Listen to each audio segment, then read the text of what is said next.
مولانا طارق جمیل foundation, انسانیت کی محبت دلوں میں سموئے۔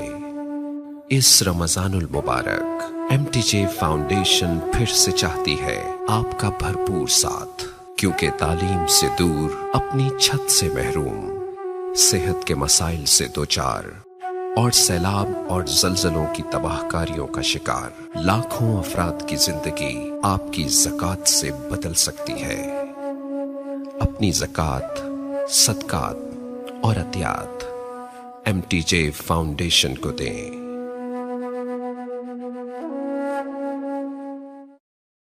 اور اگر رمضان کا مہینہ تو پورا معافی کا مہینہ ہے کہ دوزخ کے دروازے بند ہو جاتے ہیں، جنت کے دروازے کھول دیے جاتے ہیں، شیطان قید۔ آپ دیکھتے نہیں نمازی کیوں بڑھ جاتے ہیں رمضان شریف میں؟ کہ وہ نامراد قید ہو جاتے ہیں۔ تو کسی کو زنجیروں میں باندھا ہو، وہ چل تو نہیں سکتا، چھوڑ دو زنجیریں تو چل پڑے گا۔ تو اللہ تعالی ہم سب کی حفاظت فرمائے، کوئی دعویٰ نہ کرے، لیکن جو تھوڑا سا غفلت میں ہوتا ہے تو ایمان کمزور ہوتا ہے، انہوں تو شیطان بن کے جامع نہیں دینے۔ جمعے جاواں گے، جمعے کئی جمعہ بھی نہیں پڑھتے، عید تے جاواں گے، کوئی عید بھی نہیں پڑھتا۔ یہیں یہ ایک نگینہ سینما کے مالک نے بیان کروایا تھا، اور اس نے بعد میں اس سینما کو گرا دیا، آج کل وہ کینیڈا میں ہوتا ہے۔ تو وہ سینمے کا جو تھا نا مینیجر، وہ میرے پاس آیا، کہا مولانا آج میں پہلی نماز پڑھی ہے۔ وہاں ہم نے مغرب کی نماز پڑھی، اس کے بعد بیان ہوا، بیان کے بعد وہ اتنا ہنگامہ ہوا کہ رش بہت تھا، تو وہاں نماز پڑھی نہیں جا سکے۔ ہم نے کہنے لگا، میں چل رہا تھا میرے ساتھ ساتھ، مولانا آج میں پہلی نماز پڑھی۔ میں نے کہا کیا مطلب؟ کہا جی یہی کہ آج زندگی دی پہلی نماز پڑھی، ہوگا راؤنڈ اباؤٹ 40-45 سال کا۔ میں کہا پہلی نماز؟ ہاں جی پہلی نماز۔ جمعہ پڑھے؟ نہیں کدی نہیں۔ عید؟ نہیں کدی نہیں۔ آج پہلی نماز تواڈے پیچھے پڑھی ہے۔ شیطان جب قید ہوتا ہے تو زنجیریں کھل جاتی ہیں، تو نمازی بڑھنا شروع ہو جاتے ہیں۔ اس کے بعد جو گھٹتے ہیں نا، تو شیطان کی وجہ سے نہیں، اپنی عادت اور سستی کی وجہ سے۔ پہلے 2-3 دن بڑا جوش ہوندہ ہے، پھر اس کے بعد گھٹتے ادھے کو پھر نکل جاندے ہیں، ادھے رہ جاندے ہیں۔ تو تراویح میں پہلے پوری مسجد بھرے گی، پھر ایک صف جائے گی، پھر دوسری جائے گی، پھر تیسری جائے گی۔ تو بھائیو یہ رمضان آ رہا ہے، دیکھو میں ہاتھ جوڑتا ہوں، نماز 5 وقت سارا سال فرض ہے، لیکن روزے کی برکت سے کیا ہوتا ہے؟ شیطان قید ہو جاتا ہے، تو وہ سارے بھاگے آ رہے ہوتے ہیں۔ اللہ سے مانگ لو اس رمضان میں کہ یا اللہ ایسی توفیق دے کہ موت تک نماز نہ چھوٹ۔ رمضان میں بہت سے لوگ رشوت لینا چھوڑ دیتے ہیں کہ نہیں جی ہن رمضان شریف آ گیا۔ رمضان شریف بھی تو آیا ہے، لیکن اصل میں شیطان قید ہوا ہے، تو اب کہہ رہے نہیں ہن رشوت نہیں لینی، مہینے بعد لواں گے۔ ڈنڈی مارنے والا کہتا ہے نہیں صحیح تولنا ہے، پھر رمضان تو بعد کٹھی کسر کر لواں گے۔ وہ کیا وجہ ہے پیچھے؟ ایک تو رمضان کی برکات ہیں، اور ایک شیطان کا قید ہونا ہے، اور ایک جنت کے دروازوں کا کھل جانا، دوزخ کے دروازوں کا بند ہونا، اللہ کے عرش کا پہلے آسمان پہ مستقل ڈیرا ڈال دینا، اور پھر اعلان کرنا ہے کوئی بخشش آنے والا ہے، کوئی معافی مانگنے والا ہے، کوئی توبہ کرنے والا ہے، کوئی جنت مانگنے والا ہے، کوئی دنیا مانگنے والا، آؤ مانگو۔ اور ایک فرشتہ اعلان کرتا ہے اے بھلائی کے چاہنے والے شاباش آگے بڑھ، اور دوسرا فرشتہ اعلان کرتا ہے اے برائی کے کرنے والے بس کر اور واپس آ جا، بس کر اور واپس آ جا۔ رمضان کا مطلب ہے جل جانا، رمضان کے لفظ کا مطلب ہے جل جانا۔ جلنے کا مطلب کیوں ہے اس میں؟ کہ رمضان میں اللہ سارے گناہوں سے اپنے بندوں کو پاک کر دیتا ہے، اور ان کے گناہوں کو جلا دیتا ہے، جس سے وہ پاک ہو کر سونا آگ میں جل کے خالص ہو کے باہر آتا ہے، روزہ رکھنے والا بھوک کی آگ میں جل کے خالص ہو کے باہر آ جاتا ہے، اللہ اس کے سارے گناہ معاف فرماتا ہے۔ دھیان نال سنیں جی، سب سے اعلیٰ درجے کا مسلمان، میرے نبی کا جواب، جو سارا دن مصلی پہ بیٹھا رہے، جو ہر سال حج عمرہ کرے، جو مسجد سے نہ نکلے، جو رات کو قرآن پڑھے دن میں روزے رکھے، نہیں. سنو، غور سے سنو. من سلم المسلمون لسانہ ویدہ، سب سے اعلیٰ درجے کا مسلمان فیصلہ بات کا وہ ہے جو اپنے مسلمانوں کو تکلیف نہ پہنچائے، جو ہاتھ اور زبان سے کسی کو تکلیف نہ پہنچائے، وہ سب سے اعلیٰ درجے کا مسلمان ہے. سبحان اللہ، کیا بات. میرے نبی سے ایک صحابی نے پوچھا، یا رسول اللہ، ہمارے محلے میں ایک خاتون رہتی ہے، رات کو تہجد پڑھتی ہے، دن میں روزے رکھتی ہے، پر اس کی زبان بہت سخت ہے، بہت بےزتی کرتی. آپ نے کہا جہنم میں جائے گی. کہا جی ایک خاتون ہے جو نہ نفلی روزہ، لیکن اس کی زبان کا بول بڑا میٹھا ہے، کہا وہ جنت میں جائے گی. تو سب سے اعلیٰ درجے کا مسلمان کون ہے جو کسی کو تکلیف نہ پہنچائے؟ پھر اس نے پوچھا ای الایمان افضل، سب سے اعلیٰ درجے کا مومن کون ہے؟ تو آپ نے فرمایا حسن الاخلاق، جس کے اخلاق اچھے ہوں وہ سب سے اعلیٰ درجے کا ایمان والا ہے. کیونکہ تکلیف نہ پہنچانا اخلاق کی ایک صفت ہے، اور اخلاق کی بے شمار اقسام. میرے نبی نے فرمایا اچھے اخلاق 360 صفات کا نام ہے. ایک صفت بھی کسی مسلمان مرد عورت کے اندر ہوگی تو جنت میں چلا جائے گا. سامنے ابو بکر بیٹھے تھے، کہنے لگے یا رسول اللہ کو میرے اندر بھی ہے؟ تو آپ نے فرمایا تیرے اندر ساری ہے، ساری تیرے اندر ساری. تو ابتدا بھی بتا دی، انتہا بھی بتا دی. اور عبادت بھی مسلمان کو اخلاق تک پہنچاتی ہے. اب سنو قرآن سے،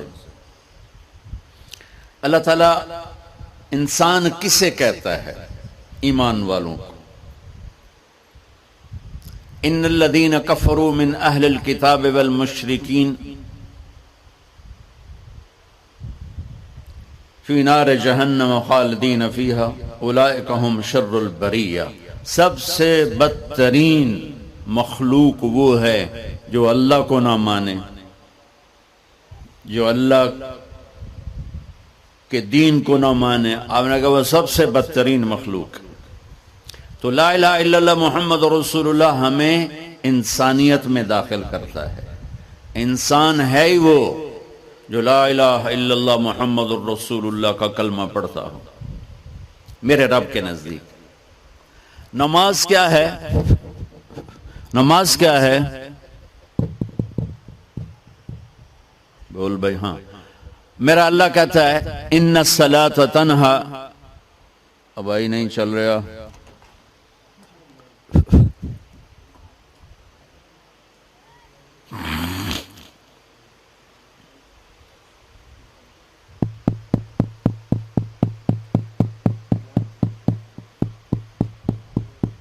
تھوڑی آواز ہے.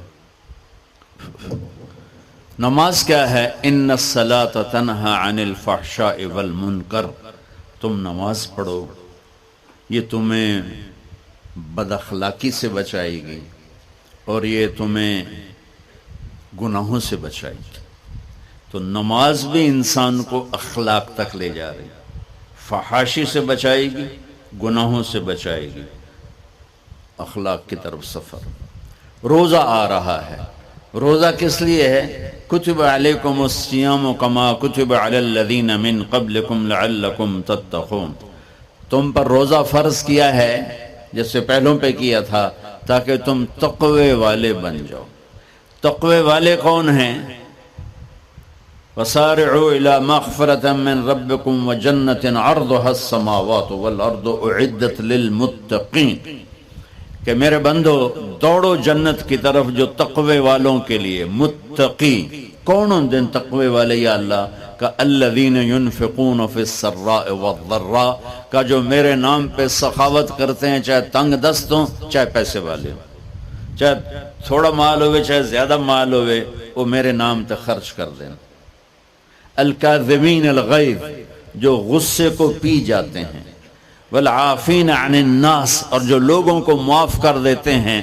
اللہ تعالیٰ کہہ رہا ہے یہ تقوی والے ہیں. تو روزہ بھی اخلاق پہ لے جا رہا ہے. فمن فرض فیہن الحج فلا رفث ولا فسوق ولا جدال. میرے رب نے کہا حج کا ارادہ کر لیا ہے تو زبان کی گندی، زبان کا گندا لہجہ اور زبان کے گندے بول سے بچو، لڑائی سے بچو، گناہوں سے بچو. تو حج بھی میٹھے بول پہ لا رہا ہے، لڑائی سے بچنے پہ لا رہا ہے، نافرمانی سے بچنے پہ لا رہا ہے. خذ من اموالہم صدقۃ تطہرہم وتزکیہم بہا وصلی علیہم. میرا رب فرما رہا ہے میرے محبوب ان سے زکوٰۃ لیں اور ان کو پاک کریں اور ان کا تزکیہ کریں، ان کو ایک اچھا انسان بنائیں. زکوٰۃ ہو اخلاق بنتے ہیں، روزہ ہو اخلاق بنتے ہیں، حج ہو اخلاق بنتے ہیں، نماز ہو اخلاق بنتے ہیں، کلمہ ہو انسان بنتا ہے. یہ اتنا زور کیوں دیا ہے اخلاق پر کہ میرے بھائیو اچھا معاشرہ جو وجود میں آتا ہے وہ ایک دوسرے کو معاف کرنے سے وجود میں آتا ہے. مسجد نماز کے لیے ہے اور نماز ایک انفرادی عمل ہے جو کر کے میں گھر چلا جاتا ہوں، دفتر چلا جاتا ہوں. پڑھوں نہ پڑھوں، نہ پڑھنے کا گناہ مجھ پر، پڑھنے کی نیکی مجھ پر. لیکن اگر میرے اخلاق برے ہیں، روزہ میری چیز ہے، رکھوں اجر، نہیں رکھوں پکڑ، زکوٰۃ دے دوں اجر نہ دوں پکڑ، حج کر لوں اجر نہ کروں پکڑ. صرف میری ذات سے کے گرد ہے نماز بھی، روزہ بھی، حج بھی، زکوٰۃ بھی. لیکن برے اخلاق جتنا معاشرے میں میرا اثر ہے وہاں سب تباہی پھیلا دیں گے، اور اچھے اخلاق جتنا معاشرے میں میرا اثر ہے وہاں خوبصورتی کو پھیلا دیں گے. عبادت چھپ جاتی ہے. میں نے فجر پڑھی ہے کہ نہیں پڑھی آپ کو پتہ ہے؟ بولو، آپ نے پڑھی ہے یا نہیں پڑھی مجھے کوئی پتہ ہے نہیں ہے. لیکن یہاں بیٹھ کے اللہ نہ کرے میں فرقہ واریت کی بات کروں، آپ سب کو پتہ چلے گا کہ نہیں چلے گا کہ مولوی اگلا رہا ہے. اور یہاں بیٹھ کے میں محبت کی بات کروں تو آپ کو پتہ چلے گا کہ نہیں چلے گا کہ یہ محمد مصطفیٰ صلی اللہ علیہ وسلم والے اخلاق بتا رہا ہے. تو اخلاق چھپتے نہیں، برے ہوں یا اچھے ہوں ظاہر ہوتے ہیں. اور سب سے زیادہ اس آدمی کا خاندان، جس آدمی کو بدتمیزی کی عادت ہے وہ بیوی کے دل کو برباد کر دے گا، ماں باپ کے دل کو برباد کر دے گا، اولاد کو برباد کر دے گا، دوستوں کو، نوکروں کو برباد کر دے گا. اس کے نوکر سامنے کہیں گے میاں صاحب، شیخ صاحب، سیڑ صاحب، خان صاحب، اتھے جا کے گالی کڈھن گے. اور جس کے اخلاق اچھے ہوتے ہیں وہ اپنے گھر کو خوبصورت بنا دیتا ہے، رشتوں کو خوبصورت بنا دیتا ہے، ملازموں کو خوبصورت بنا دیتا ہے، اپنے کاروبار کو، اپنی زندگی کو، ہر پہلو اس کا خوبصورت ہو جاتا ہے. اچھے اخلاق لباس کی طرح ہیں جو میرا ہر عیب چھپا لیتے ہیں، اور برے اخلاق ننگے آدمی کی طرح ہے جس کا ہر عیب سامنے آ جاتا ہے. اور اللہ کی رحمت اتنی طاقتور ہے کہ میرا رب فرماتا ہے، یہ تو میں نے 5 غلطیاں بتائی ہیں، لیکن میرا رب فرماتا ہے میرا بندہ میں تجھے عمر بھی دیتا ہوں، طاقت بھی دیتا ہوں، تو اتنے گناہ کر کے زمین فیصل آباد کی سے اٹھا کر آسمان کی چھت کو لگا دے. سوری دنیا گناہ گار ہو جائے نا تو آسمان کیا چاند تک بھی گناہ نہیں جا سکتے. اور میرا اللہ کہہ رہا ہے ایک مرد عورت اتنے گناہ کرے کہ آسمان کی چھت کو لگا دے، پھر صرف ایک دفعہ مجھے کہے یا اللہ معاف کر، تو میں سارے ہی معاف کر دوں. تو بھائیو یہ رات بھی معافی مانگنے کی ہے. تو میرے عزیز اور رمضان شریف آ رہا ہے، اپنے دل کو کینہ سے صاف کرو، بغض سے صاف کرو، نفرت سے صاف کرو. کسی سے لڑے ہوئے ہو اللہ کے واسطے صلح کر لو. یہ لڑنے کی جگہ نہیں ہے، محبت کر کے جاؤ تو اللہ بڑے اونچے عالی درجات نصیب فرمائے گا. اور اللہ تعالیٰ موقع دے تو رمضان میں ایک 3 دن تبلیغ میں اللہ کے راستے میں ضرور لگا لینا. تو سارے بھائی نیت کرتے ہو؟ سنتیں پڑھ. اللہ نے زکوٰۃ فرض کی ہے تو زکوٰۃ نکالو. اب تو اتنے حالات ہیں کہ متوسط طبقہ بھی زکوٰۃ کا مستحق ہے. اپنے زکوٰۃ سے بڑھ کے نکالو، کیونکہ زکوٰۃ دینے والا بخیلوں سے تو نکل جاتا ہے، لیکن سخیوں میں داخلہ اس سے اوپر کرے گا تو ہوتا ہے۔